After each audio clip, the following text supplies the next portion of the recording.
So it's not just, oh, that one arc and we're doing it. We are going through these loops, so to speak. Yeah. And sometimes you might actually go backward before you can take another step forward. Very true. Yeah. And sometimes the storyline might break down. Yes. So it's not this neat linear process. It never is. No. So let's just leverage, the power of story to address the misalignments that keep coming up, right? So I would love for you to be able to share with the audience about these stages that you have talked in the book about. Yeah, for sure. So I mentioned that the beginning of the journey is, in storytelling terms, that's the first act. And the first two stages in that act are the dream and leap. So that's when the leader communicates their vision, and then people have a choice to jump in. The real interesting and hard part of that journey is the middle, what we call the messy middle. Yes. And it's bloody messy. It's a lot of fluids involved, and psychologically speaking anyway, because that's where people have to actually start doing something different, and they most often fail at that.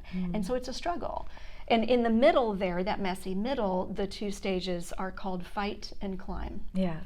So once people decide that they're going to join you on this journey, they make that leap of faith, they have to start trying to implement your change. And right away, they're going to encounter obstacles, mindsets. People inside the organization say, this is dumb. We've tried this before. It failed every time. Why bother? Or external resistance, competitors, activist investors, a lot of questions and challenges to the vision, and just the sheer hard work of doing something new. Yeah. So they're going to have to fight those battles, and every time they overcome one of those battles, they climb a little closer to the goal, which is why climb is right there. And after enough of that, kind of the skirmishes that happen in the forward and the back, eventually you arrive at the goal, which is the third act of the change story. And as you said, story, it both describes the shape of that journey, but it's also the tool you can use to move people through that journey. And you do that by telling different kinds of stories at different stages. So in the beginning, a lot of times people tell sort of like the calling story. Yeah. Where did this idea come from? Who was the customer that had the need that made me realize this is the direction we need to go? Or what was the failure that taught us that we needed to make a change and get on a new path? In the leap stage, people need to hear stories about why it's worth making this choice. What might you stand to lose if you don't actually implement this change? And in the fight stage, that's when we all tell our literal battle stories. And a lot of times too, when we rely on sports metaphors, let's talk about the soccer team or the Warriors who just lost last night. You want to personify the enemy, get people riled up, and give them hope that they can actually overcome that battle. And the climb stage is when it's all about endurance, and so people need to be encouraged to believe that they're succeeding. They need to hear stories of the little wins, the things that are working, the reasons to keep plugging away at this change.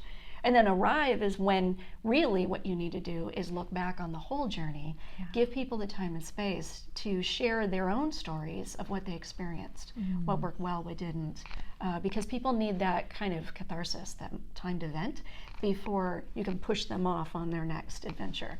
Right. It's so aligned with the emotional roller coaster that people go through when they are going through the stages of change, and the right type of story you want to tell at the right point in time. In your experience, have you found that there in an organization, especially in times of things like digital transformation, etc., because you're trying to align a lot of different groups, which may be at different points of the curve in their, commitment to what we are trying to do, their experience, their expectation, and how they see it unfolding. So how have you seen that reality play out? So we find that turns out that the IT people can't wait to start ahead. They're like, you don't need to give us the warrior story, we are ready to go. Exactly. And then you have not anything against legal, it's just making it up. Legal is like, that's going to be a lot more paperwork. So do parallel storylines unfold? How do you manage that piece? Yes, very much. So many times when we get in, we begin our own discovery process by asking people questions. We do interviews and we listening tours so that we can empathetically understand where people are in the journey. And most often, different parts of the organization are in different places on that journey. And it could be that it's different by function, or it could be that it's different by level. Yes. So the leadership team has already bought in, right? They've been privy to the strategy for a while. They're probably ready to get going, but the rank and file haven't heard it enough times. Yes. Maybe they haven't heard it yet. And so they're in a different place. And I think that one of the biggest mistakes organizations make when trying to lead people through change is they don't recognize that their story needs to adapt for each of those audiences that they're going to have to bring along with them, because the why behind the change is different for them too. Not only are they in a different place, and you have to meet them where they are and start from scratch, or keep them going, but you also have to help them understand why that future is good for their role or their specific needs. Yeah. And do they see a role for themselves in the new script that you're writing? Right.